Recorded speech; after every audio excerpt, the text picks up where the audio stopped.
Morning. Is that better? Is that still loud? How about that, Steve? Sound good? Okay. So first off, thanks for inviting us here to Nashville. Beautiful, beautiful day outside. And I appreciate you coming. Sometimes we worry about the rainy days because it kind of drives people to not sure what they want to do. But hopefully you're excited about learning about the future of our industry. As we all know, the industry is moving quickly towards the network. We've already got the audio side pretty much figured out on the network, but the video side's a lot tougher to do, right? I mean, we've all been talking about putting video on the network for a long time, but in reality, we haven't had the technology to do it until just recently, and we have multiple technologies sort of running concurrently right now. So let's talk a little bit about, that's what we're going to spend the next hour on, talking a little bit about all the different technologies that are out there and what the differentiation between each one is and how maybe I can help you make some decisions about which ones you should select and which applications work for which one. Before I do that, I want a giant shout out to Barco for not only sponsoring this keynote, which has been very important because we've done this 5 times in the United States this year, but also providing the gear. So everything you're seeing is Barco projected and Barco driven. So I really appreciate them as a sponsor. And you may think, well, why is Barco sponsoring an AV over IP session? Well, stay tuned, listen, because you may be surprised where things are moving. Also, don't forget this does qualify for CTS credit. In fact, I think you get 1.5 hours CTS credit for this course. So if you got scanned when you came in, you'll get your CTS credits, and of course, that's important for everybody. And for those of you who aren't CTS certified, I highly recommend it. There is no other industry certification that's recognized by someone else other than a company. So it's really an independent certification, and it matters. It really does matter. We're seeing specs from integrators go out that way, as well as designers, and we're seeing more and more end users speccing that CTS people work on their systems. So that's been great. It's been a long process. I mean, I was on the committee back in 1992 to 1998 where we worked on this. So it's been a long journey from even before my days, and I'm excited to see how it's come to fruition. All of what you're going to see today, every session that you're going to see today, including this keynote, all the manufacturers, about 40 plus manufacturers out there on the show floor, everything that's being done today is on our website at ravepubs.com. So you can, anything that you miss or anything that your colleagues you think would benefit from, including the video of this session will be on our website within a week. If you go to ravepubs.com/E4, all the video, we're going to shoot videos on every single product on the show floor. We're going to do interviews with some of you, and we're also going to talk to some of the big, the people that matter in the industry that are sort of driving the direction our industry is going with some interviews. We're going to put it all on our website, and it'll all be up there by Monday, so you can go to ravepubs.com/E4. And so let's talk about what we're going to talk about today and sort of the direction this is going to go. I'm going to quickly review some of the history and the impact of the network. I'm going to kind of dumb everything down a little bit to make sure that so that we don't get too ridiculously complicated with a bunch of terms. We have a lot of manufacturers throwing out terms that really don't mean anything in AV over IP. They've made up terms. For example, there's a lot of specs that really don't mean anything. We're gonna jump over those specs that don't mean anything, and we're gonna get to the nitty gritty about what really matters with AV over IP. We'll talk about some of the options that are out there because there's not just one selection to be made. There's not one standard out there, and we'll talk about what the future is likely to hold and how quickly that future will actually happen, because that's, I think, what people are worried about is how quickly is this actually going to occur and what's going to be the driving force there. So how many of you have been in the industry since the 1990s? Okay, how many of you remember the VGA connector? Yeah. So I was working for, what's that? What does it stand for? Yeah, Video Graphics Array is what it stood for. So I was in the industry back in 1989 when IBM came out with a PS2 computer. That's the first computer that had the VGA connector on it. Had one pin missing. Which pin number was missing? Number 9, exactly. The pin was pulled out and plugged up in the hole to complicate things even further. But this was the standard that we used back then. And so we have a history of differing connectivity based on different factors of signal quality, and we have also what happened with the resolution. So the 90s were literally dominated with everything being switched from composite and component video to VGA, right? And then All of a sudden, we go into the 2000s, and we have RGB-HV. Everyone decides to break it into red, green, blue, yellow, and black, or black and white connectors. That made it easier for signal distribution and routing, right? To break it into separate individual connectors. We could deal with the video and the sync separately. The 2010s come along and HDMI, right? So HDMI is that connector that everyone loves to hate. The consumer industry loves it because we can run everything through it. Now, you may or may not realize this, but what runs through HDMI is pretty substantial, right? We not only have video, bidirectional, right? But we have audio and we have control that's all bidirectional. And it's all able to handshake with each other, which accomplished a couple of things. It simplified routing and distribution in the consumer world, but also allowed for manufacturers to have digital keys to make sure that the devices were allowed to be connected together to prevent copyright material from being copied. And it has been very successful at that as well. There has been very little bootlegging of video like there was in the 90s and the early 2000s. So it did exactly what it's supposed to do. In our industry, we hated it because it wasn't a captive connector, didn't have screws that were permanent, and of course it made signal routing and distribution very difficult. Here's where we are now. So we're now a decade later since it's really been significantly adopted in our industry, right? We switched from an analog signal in the RGB-HV days to a digital signal in the HDMI days. And so we're sitting here right now in this point where we're not sure exactly where we're going to go and how quickly we're going to get there. But the one thing that's definitely sure, we're going to put things on the network. So by 2020, all of you here in the room will be doing networked AV systems by 2020. So you're talking about a little less than a year and a half.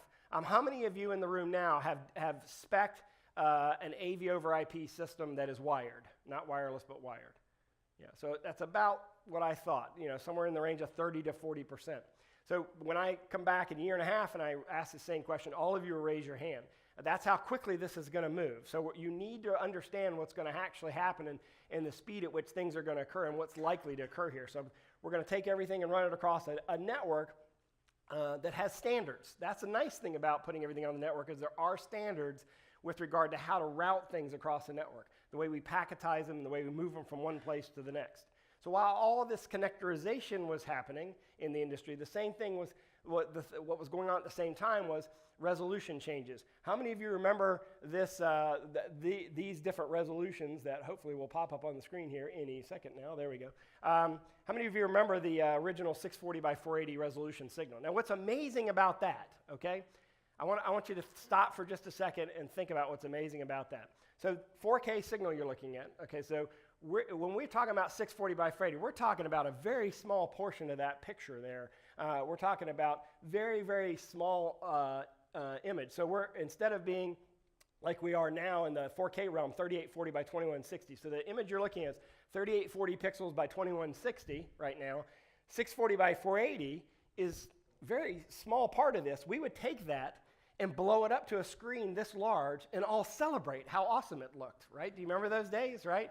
And we also, by the way, we wouldn't do it in a room like this. We would do it in a dark room like this, right? So we've come a long way with both resolution and the display technology itself. Laser is just a game changer in display. And if for those of you who watched my 4K keynote last year, which we recorded and put on our website, we did with Almo E4, then you know the impact of laser is a huge colorimetry difference, right? You could take the same projector and replace the exact same projector with all the same specs with just changing out the light source to laser, and the customer is going to see a significant difference that's going to be perceived as a giant increase in resolution. Because when you increase colorimetry, the perception the customer has is higher resolution. Okay, that's what people see. People don't see, oh, wow, the color looks better. They see a higher resolution picture. So this is a big deal that we're moving this way. And all those signals that you saw are going to go across the network. Regardless of the resolution, regardless of what the original connectivity is, it's all going to go across the network. And that's what's cool. But it's also complicated. To stick all these signals on one connector like this that wasn't meant for video, by the way. When they decided the standards, when IEEE decided the standards for routing signals across the network, they weren't thinking about video. That was never even really in their foresight, or at least certainly not the video we're talking about, right? They might have been thinking about composite video and possibly component video signals at the time, where, as you know, there were equivalent of about 480 what we call 480i or 480p signals, but not the kind of resolution that we're talking about, especially 4K at 3840 by 2160. That's not even in the realm what they're thinking about. Yet we're going to try to take that standard that's been around now for 20 years and push video through that and try to do it successfully. It is possible to do. So, but there's different ways of doing it depending on the application. And in addition to video, we're not just talking about just sending video. We're also talking about sending audio, control, and the regular Ethernet signal on there too, right? Because they're still going to want to be able to use their network for email and everything else that they're going to want to use a network for that they use it for today. So we're gonna play in a world that has had standards for a while, and we're going to try to use our technology on that platform that already has existed for a long time. So this is how it's going to actually work. So by the way, saying the word network doesn't necessarily mean the exact same thing to everyone. Not every network is built the same. That's important for you to understand, is that as we go through this, is not everyone's network's the same. So when you go into different organizations, they're going to have different types of network that do different types of things. A hotel network is very different than a corporate network, different applications. Also, they have different bandwidths. They have different capabilities, right? Even your home. Some of you may be fortunate enough to have a 1 gig connection going to your house. How many of you have fiber 1 gig connection going to your house? Yeah. Most of you don't, right? So most of us are using something in the realm of 100 megabit or less going into our house. And the most popular, if you take a look at what bandwidth exists right now in the United States, we're talking about 75% of the country is covered with nothing better than 60 megabit downloads in their house and somewhere between 10 and 20 megabit uploads in their house. So we're talking about nothing like what we think of as a normal 4K signal. So, but in the world that you're going to work in, education and corporate and government kind of work, you're going to find 1 gig networks pretty readily available. Some companies looking at even upgrading at 50 gig networks and 100 gig networks. That's going to provide you some capability and some trade-offs. So you're going to have to think about what the application is for the customer and what their delivery mechanism is going to be now and what the delivery mechanism is going to be in the future. So I'll help explain that as we move through that. But not all networks are the same. Just when you walk into a company, don't just assume everybody's got the same connectivity with the same type of network. So I want to ask you to suspend disbelief for just a second and pretend like that those purple dots right there represent a full resolution, full colorimetry, meaning high bit rate color. So we're going to talk about 12-bit color, right, which is the highest bit rate we have right now for 4K. We have the capability of doing 16-bit color and 24-bit color, but we don't have anything that can do that. We don't have any cameras that can do that or anything to drive that. So 12-bit is the best we have, 4K 12-bit. So I want you to imagine in your head, suspend disbelief a little bit and pretend like those purple squares right there equal a full resolution 4K signal. And I know you can suspend disbelief because you've been doing this forever in the AV industry. So let me give you an example of how easy it is to suspend disbelief and how we have been doing it forever. Let me pick out you. Sir, what is your name? Christian. So see the GBPS right up there at the top? What the background color? What color is that background color? Okay, what color are the GBPS letters?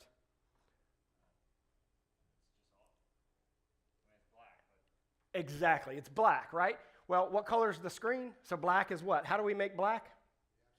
Absence of color. No red, no green, no blue, right? What's white? How do we make white? 100% red, 100% green, 100% blue. So all we do to make black is we turn off red, green, and blue, and we turn off red, green, and blue. What color is our screen? White, so black is actually white. So you've been seeing black as white your entire life, but thinking it's black. So we've been suspending disbelief in the real world for a long time. So I know you guys can do this, okay? So do you see where I'm coming from? Okay, so these purple dots represent a 4K signal. So now, with a full resolution 4K signal, we're talking about 8.2 million pixels. Why does that really matter? Why do I care about that? Well, because if I'm going to take that 8.2 million pixels and I'm going to run it through a network, let's take the highest bandwidth network you're likely to run into today if you were doing networking in the corporate or educational world. So not government world, but corporate and educational world. The highest network you're probably going to run into today is a 10 gigabit network. So if I take those purple dots, in the case of 4K resolution, this is how many of them I can run through a 10K network. I have to eliminate that many of the boxes to get the signal to go through a 4K network. So I'm what's commonly referred to as compression. So that's the amount of bandwidth I have. So no matter what I do, I cannot make all those boxes come through the network without doing something to take that original number and push it down to this number, and then I can rebuild it on the other end however I decide to rebuild it. That's called decoding. All right, so there's an encoding process and a decoding process. And if I go down to a 1 gig network, which is what most of you are going to see in most of your applications today, this is what I have to send through the network. So I have to take that many purple boxes and cram it into that to make it actually work. And this is, by the way, what they do to get it to your house. If, for those of you who raised your hand, have a 1 gig network. I'm not even talking about a 100 megabit network. If I now go to a 100 megabit network, I'm slicing that into 1/10 of the size that it is right now. How am I going to actually do that? How am I going to pull that off? How am I going to make sure that the customer's happy with that? It all depends on how you do compression, and how good the compression is and how sophisticated it is will determine the video quality on the other end. And it'll also determine whether or not the customers perceive anything. So there's some applications there that we have to talk about. So ultimately what we're going to do is chop it into packets. So we're going to slice it up into packets, and we're going to send the data as individual packets of information. So basically going to slice that up and rebuild it on the other end. So I'm going to look at what the front looked like, slice it up and send it, and then rebuild it on the far end. So the encoding process is looking at what exists as the source, sending the data to the decoding process on the end so it can rebuild it regardless of what went through the network. That's the process of compression that we're going to use. So the options that we have available to us right now are, first and most popular one, and the one that you've already been dealing with for years, is known as H.264, okay, and H.265. How many of you have ever put in a video conferencing system? Okay, that's H.264. That's the network. How many of you have ever been on a Zoom or a Skype video call ever? That's H.264. How many of you have a Roku or an Apple TV or some other set-top box like that? That's H.264, all right? So in those cases, these are awesome for streaming. Not real time, though. So remember that streaming doesn't equal real time. There's always a delay. So you might think, how is it that I can get 4K from an Apple TV on my television at home? How does that actually work? How am I able to get 4K if what Gary's telling me is true? I took all those boxes and crammed them into one box that's been sliced into 1/10 the size of that box. How is that working? Well, here's the thing. When you request that movie from Apple, from iTunes, and then the movie starts playing, there's a delay of anywhere from 4 to 40 seconds. So that's okay. But if I'm presenting in a room and I connect up my laptop and every time I switch slides, there's a delay of 4 to 40 seconds, that's not a good thing. That's not going to work. The customer's it's going to mess up the presenter, and it's going to mess up the people in the room who are watching it because we're sitting here waiting. Okay, let me go talk about the next slide. That would be very uncomfortable to do every time you're switching slides, right? So it depends on the application. So that's how they get 4K in your house, is because they don't have to worry about doing it in real time. And even on a video call, they don't worry about it doing it in real time. There's always a delay.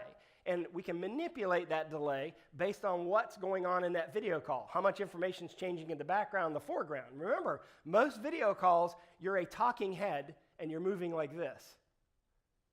There's not a whole lot of stuff going on there. There's not a whole lot of compression needed when nothing else is changing except you're moving like this.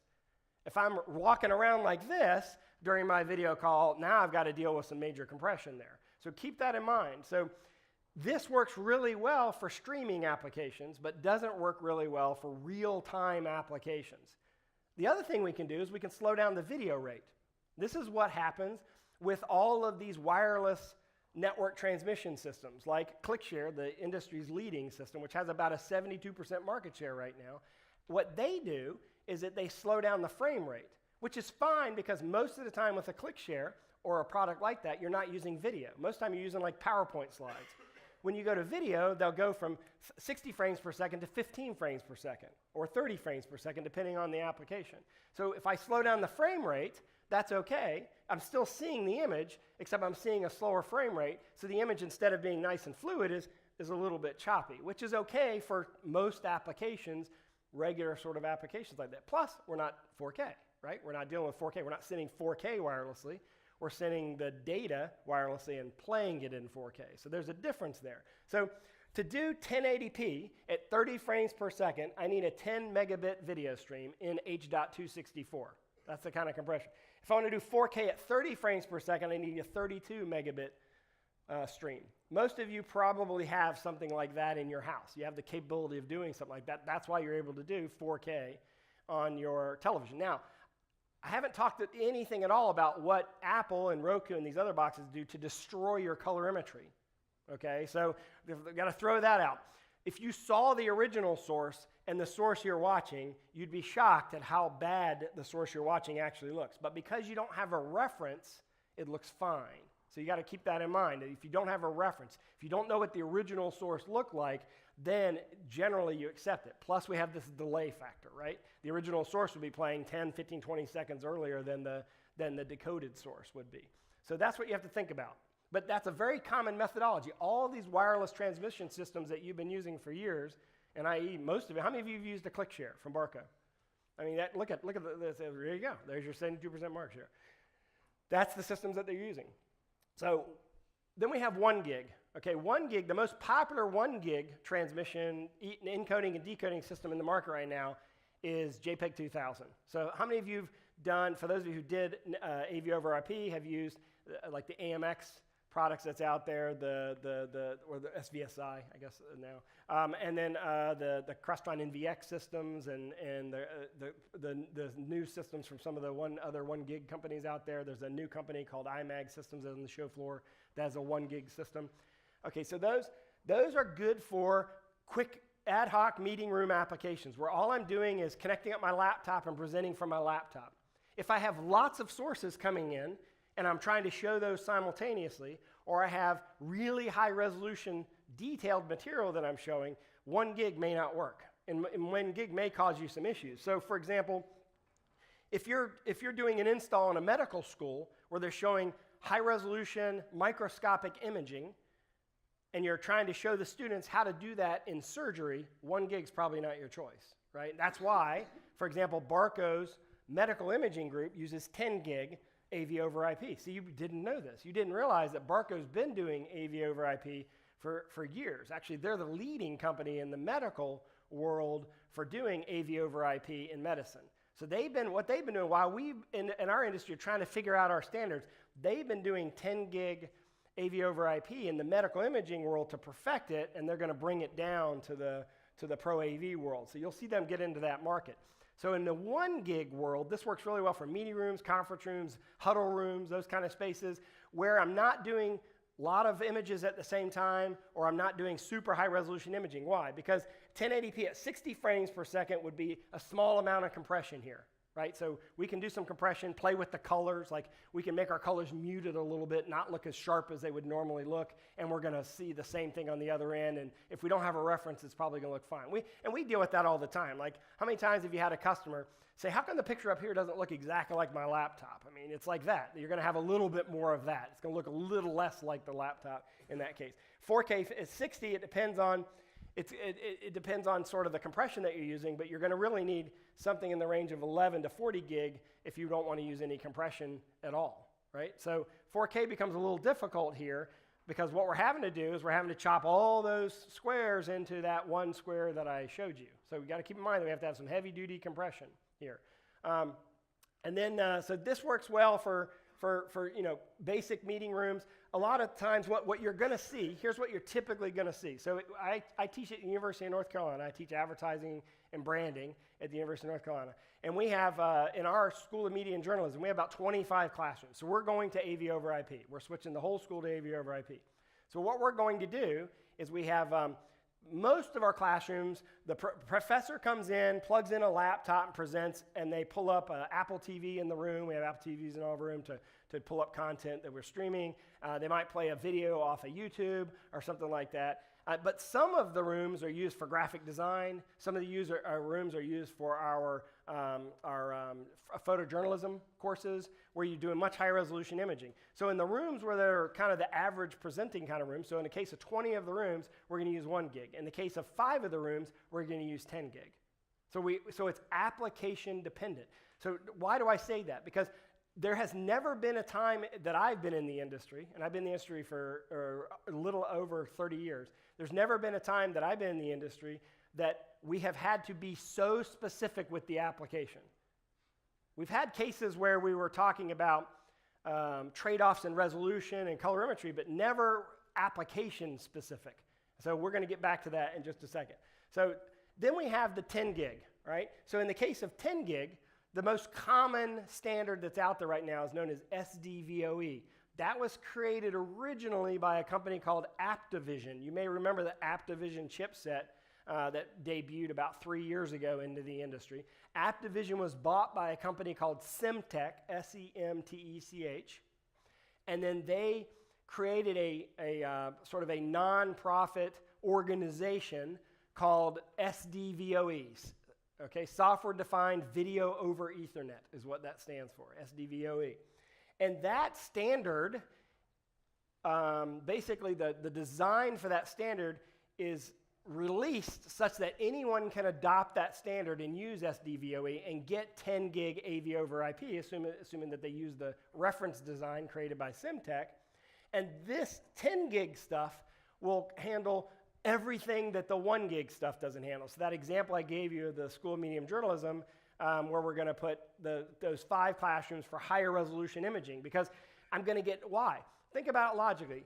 If I have a 1 gig room and I have a 10 gig room, that means a 10 gig room has 10 times the bandwidth on the network that the 1 gig room has, which means I'm going to do a lot less compression. And what do I mean by that? 4K today, a 12-bit full-color 4K signal, which you're highly unlikely to see unless you have a camera that can actually do that. Most of you are going to see 10-bit. So let's take a 10-bit signal. We're talking about somewhere between 12 and 18 gig.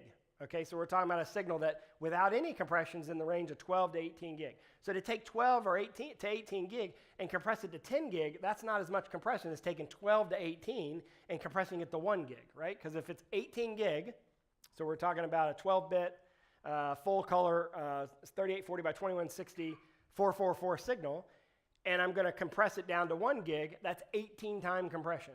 So it'd be 18 to 1 in the case of a 1 gig. If I'm doing 18 to 10, it's 2 to 1. So when you do 2 to 1, that's an easy compression to do, right? Because all I do is cut out half of it and rebuild the other half on the other end. Cutting out when you're cutting out 17 of 18 and then rebuilding it on the other end, it can be done, obviously. I mean, obviously, Crestron's NVX and SVSI's systems are doing it very well, but there's some trade-offs, right? You can't say that it's the same. None of these manufacturers are using the terms like identical. They're not using those types of terms. They're using terms like virtually, right? Things like that. They're using marketing speak so that you understand that it's not exactly the same.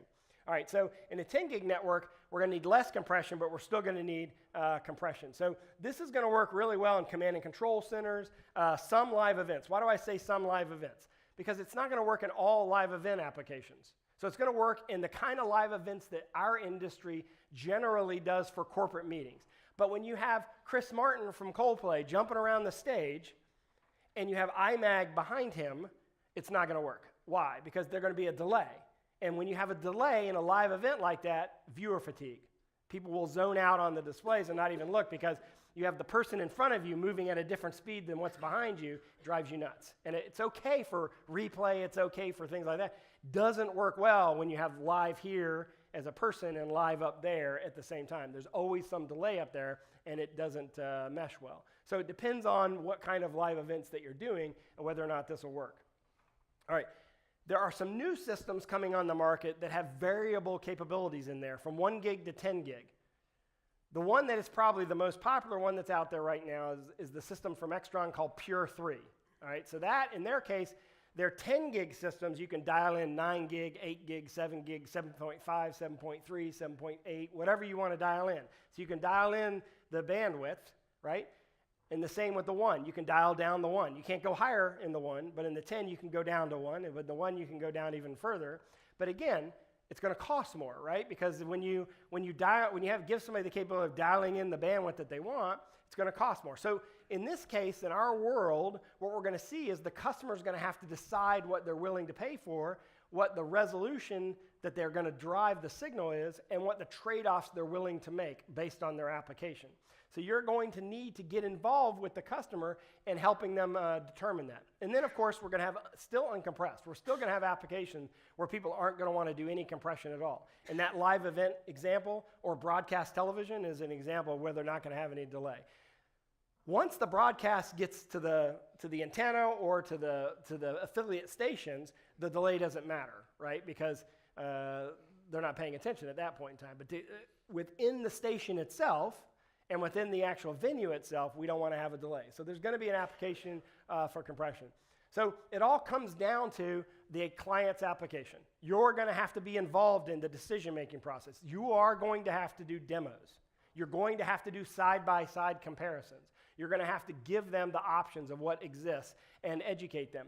So depends on the application when it's going to actually happen. Sorry about that. I didn't mean to fly through that last screen here. But we are going to address all applications in our industry, from classrooms to boardrooms, meeting rooms, auditoriums, video conferencing, large venues and arenas, command and control centers. I'll give you an idea when these are going to happen based on the years in just a minute. You're going to also find a situation where you're going to use a combination of legacy products and AV over IP products that you're going to have in systems as well, where you have old technology that's not networkable, and we have new technology that is networkable that we're going to have in systems. So what you need to do is demo and educate. Unlike anything you've had to do in the past, you're going to have to demo and educate because the industry is moving to AV over IP. Excuse me, I apologize. The industry is going to move to AV over IP, which means that you're going to have to demo the options for them. Here's 1 gig, here's 10 gigs, side by side. Tell me what you're willing to accept. Why wouldn't they always go with 10 gig? Because it's going to cost 2 to 5 times as much. So they're going to have to decide, right? Granted, it's still way less expensive. If you're putting in like a 64 by 64 HDMI matrix switcher right now uncompressed, it's going to be substantially less expensive than that to do 64 by 64 virtually, meaning a virtual matrix. But you're going to have different price levels within that virtual matrix. So you're going to need to demo it for them, and educate them on what the trade-offs are. This is going to work great, except when you bring in this is what you're going to see. So you're going to have to do some of that education. And we're going to count on the integrator to do that, obviously. So how does this actually work? How does this actual technology actually work? How does this whole compression thing work? And why does it matter? How many of you have seen this before? Everyone's seen this in HBO? That is the hardest thing. That uses the most bandwidth of anything you ever put on your television. Why? Because you're moving every single pixel constantly, right? That's the hardest thing your television will ever do. That's the hardest signal for me to put up here right now, because every pixel is turning on and off constantly, but generally we don't project things like that, right? So this is the worst case scenario, right? Every possible pixel is turning on and off. This is the typical thing that we see. So here's a 5-second clip. Someone jumping off of a cliff. 5-second clip holding a GoPro. That's in 4K, all right? But we put it on 1080p for this purposes of this application, okay? Shot originally in 4K, converted to 1080p, all right? So now what we're going to do is show 3 seconds of that clip, all right?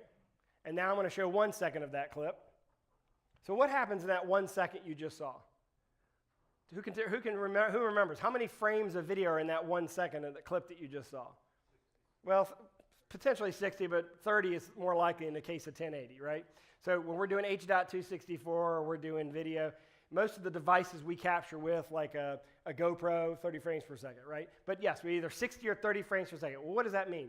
We have either 60 pictures that we're putting together or 30 pictures that we're putting together. So let me show you how that actually works. So I'm going to take that 1 frame of video, and I brought it into Premiere.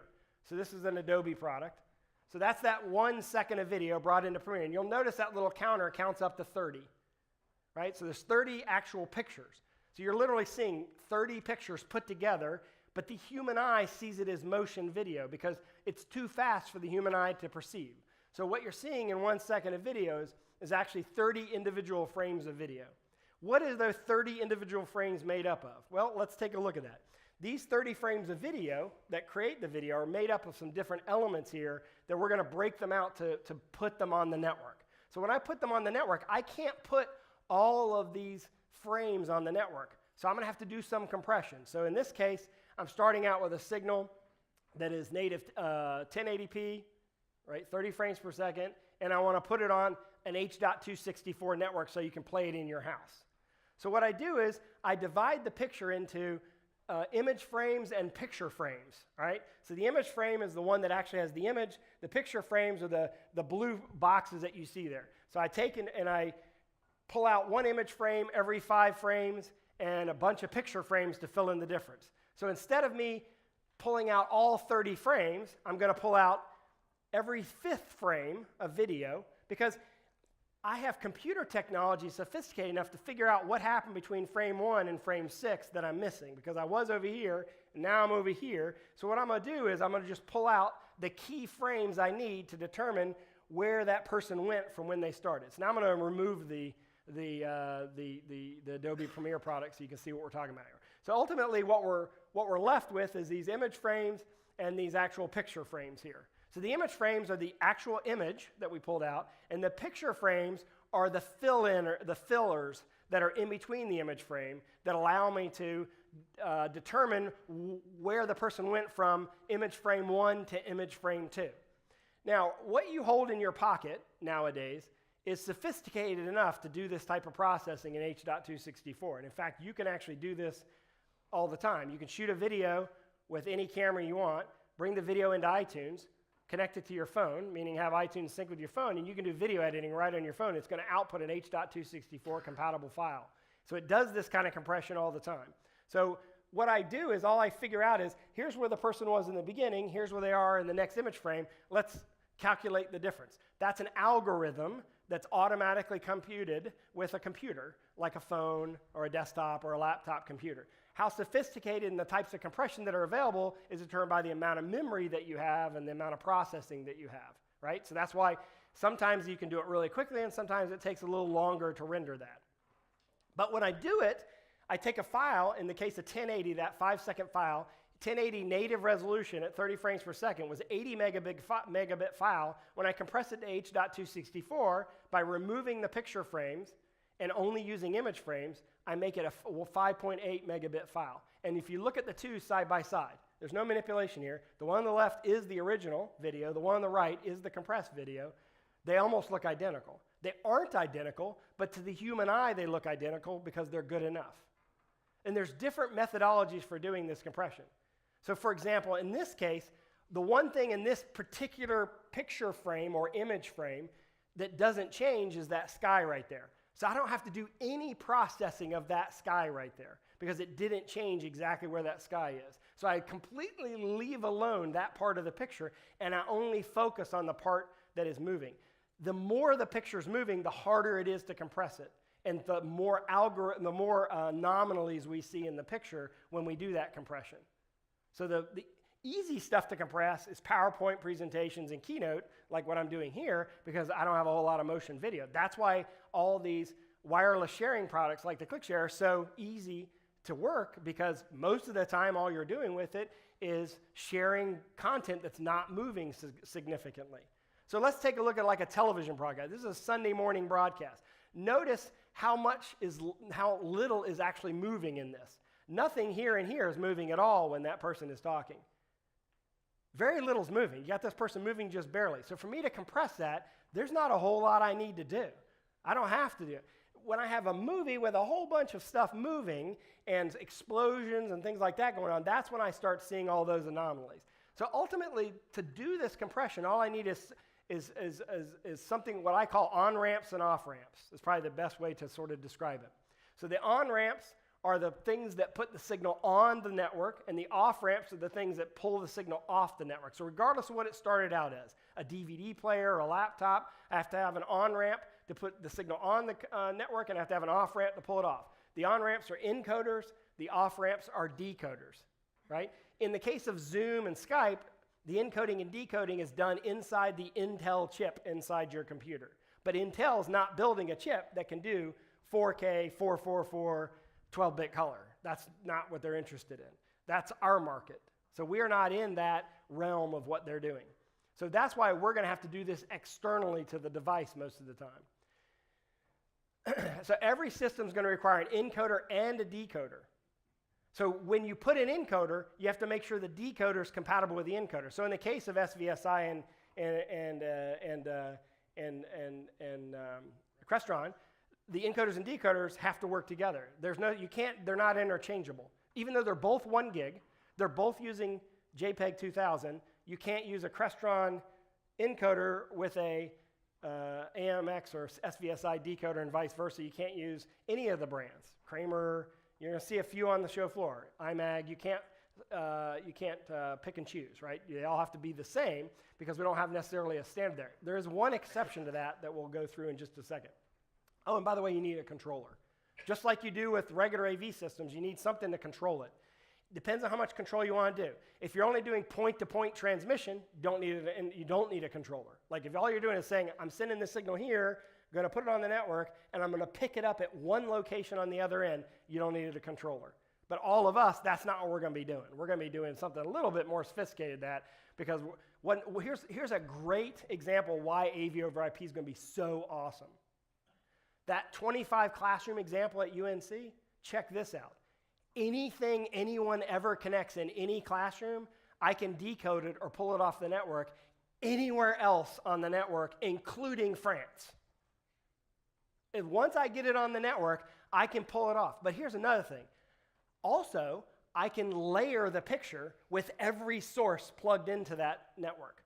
So if I want to put multiple sources on the screen at the same time, it's already on the network. The decoder with a controller has the capability of layering it as much as we want. I can put 100 images on the screen at the same time without a video wall processor. See the difference? See, this is why this is going to be so awesome. We can now create multi-imaging anywhere, anytime by just pulling it off the network using a controller. And these controllers are like $1,500. So we're not talking about a $25,000 controller. So each one of the controllers, each manufacturer has their own sort of user interface with a controller. So you're going to align yourself with whatever manufacturers you align yourself with. Now remember that security is going to be an issue here, and that you have to, when you align yourself with one standard or the other, you're ultimately going to be responsible for explaining to the IT department how the security side of this is ultimately going to work, and that's going to be an issue. One way around that is to put in a separate AV network that is not connected to the corporate network. In a lot of applications, that's what you're going to end up doing. Not all, but a lot. This hotel, for example, they're putting in an AV over IP. They're going to use it as a separate network layer. Currently, their audio network here is on a separate network than their IT network. In fact, when we did the tour yesterday, the gentleman said, a lot of the IT people don't even realize we have our own AV network here. And that's going to be common. It's going to be common that you're going to build a separate AV network from the IT network. So security may or may not be an issue depending on that, right? And of course, wired is a lot more secure than wireless, always, right? So you're always going to have those types of issues. So this is going to be a big deal, and you're going to need to, and I would recommend that you have your people become, at a minimum, MCSE, CCNP certified, with Cisco or any of the routing companies have those certifications out there. And you may even want to make sure that they also have some AWS cloud certification for security. Those are the minimum security requirements that every network is going to require if you're putting it on their network. You're not building a separate AV network. Now, my expertise in learning all this stuff is not the security side. I'm just telling you what I have learned. There are a lot of people out there that are way better at this than I am, and Cisco has online training and in-person training on this kind of stuff, and I would recommend that you take it. Whoever's doing your IT stuff in your company or whoever's doing your AV IP stuff, go and get this training. This training is anywhere from 3 to 5 days, so it's not like you're going away for a month. So what's the future, and when is it going to actually happen? Okay, how fast are we going to see this conversion of everything we're doing now on the network? Here's what I can tell you, what I've found out based on what all the manufacturers are telling me. Because we already had Crestron, and we had to have the big three, right? And we had Crestron and SVSI or AMX, what used to be AMX, had their product. Everyone was waiting on what Extron was doing. And then we had the SDVOE standard. One nice thing about SDVOE, the 10 gig standard, is that all of their on-ramps are compatible with all of their off-ramps. So let me go back to that in just a second. So classrooms 2019, boardrooms 2022, meeting rooms 2020, Auditoriums 2021, video conferencing is already there. Last year, every video conferencing system switched to AV over IP. There were no more uncompressed video conferencing systems, no more.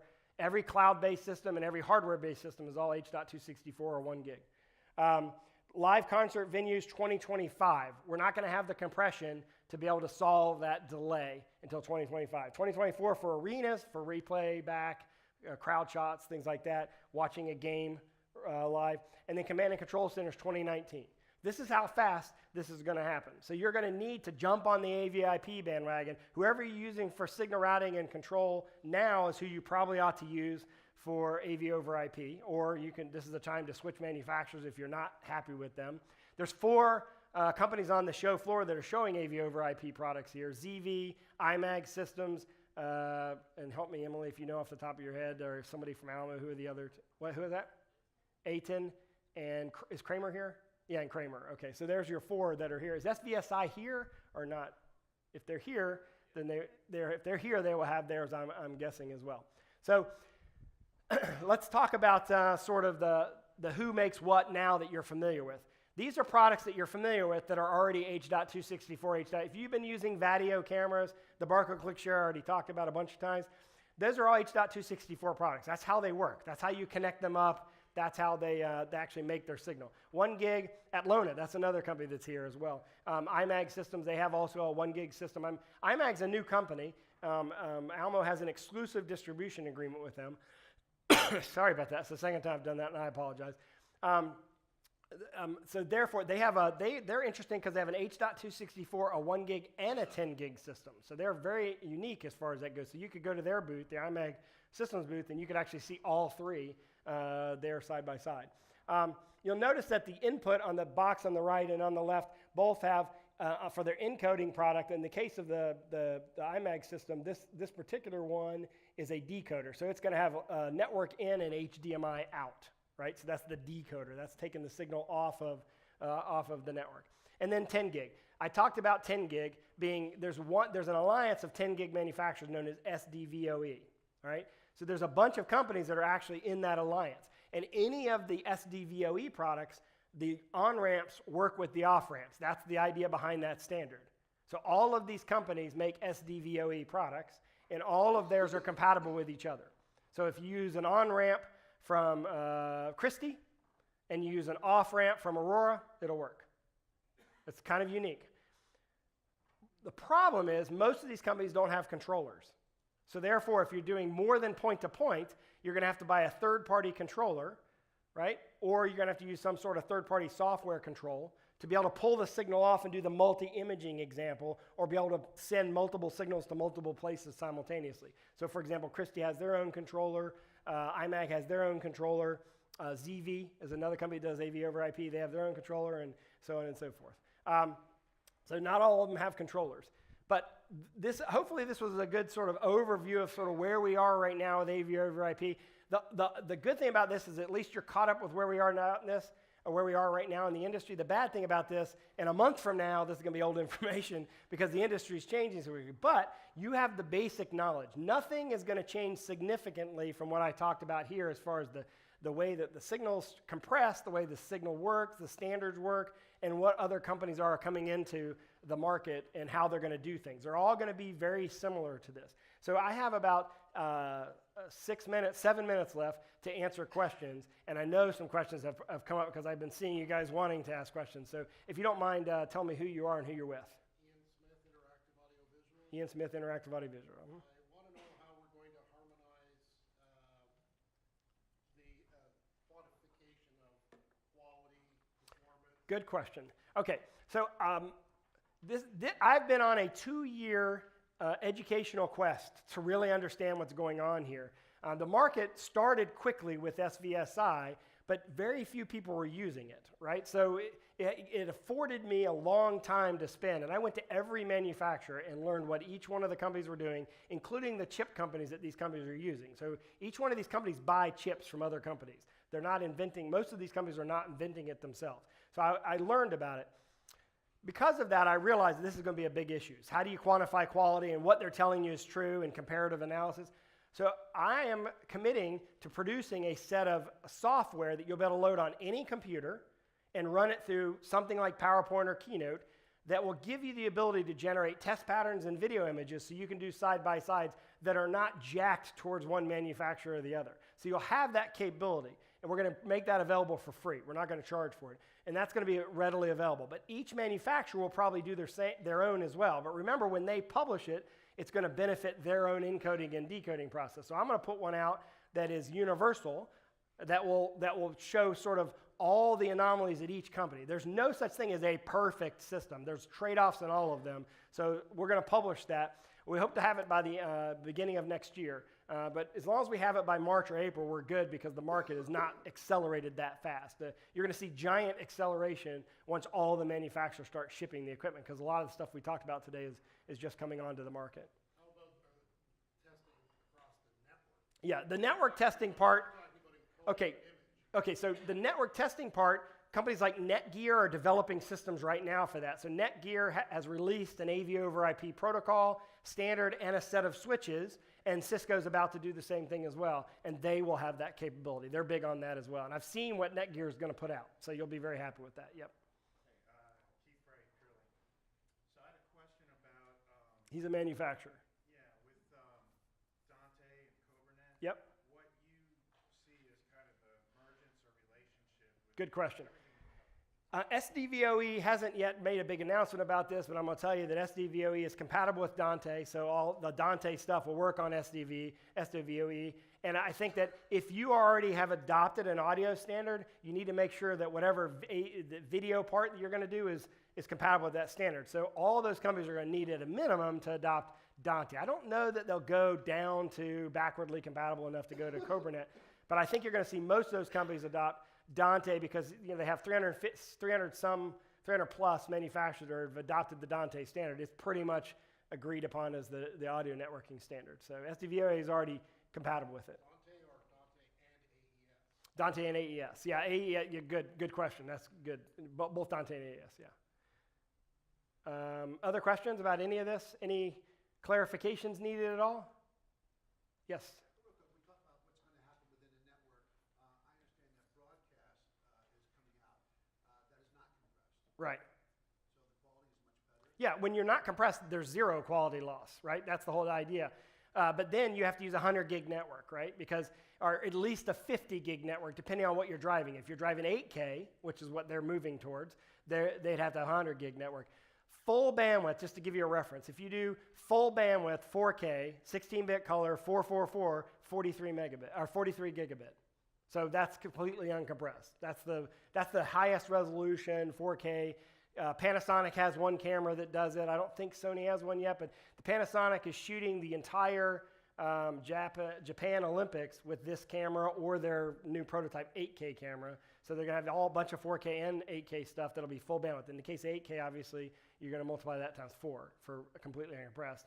They won't have 16-bit 8K, but you see what I'm saying. They'll probably have 10-bit. But yeah, so they'll be completely uncompressed, which means you can do it. Remember, you can do completely uncompressed on a network, but that means you have to have the bandwidth to do it. You have to have at least a 50 gig network. Most companies aren't putting in a 50 gig network. Most companies are kind of going to a 10 gig because 50 gig is not 5 times as much. It's like 25 times as much, right? So it's 10 gig is kind of the sweet spot. So to give you a reference, Netgear's 10 gig 4300 series switch is about $115 to $125 a port. Depends on if the port is fiber or what it is, or copper. So compare that to 2 years ago, that same thing was $500 a port. So you're seeing a substantial decrease in cost, but still that's a lot compared to what right now most people have is $12 to $15 a port. So going from 12 to 15 to $100 to $125 is a substantial increase in cost. So go ahead. If you've got 200 endpoints, Yeah. 100 code, 100 decode, Yep. you don't have one network switch. You can have two. You can do the 4300 from Netgear has 98.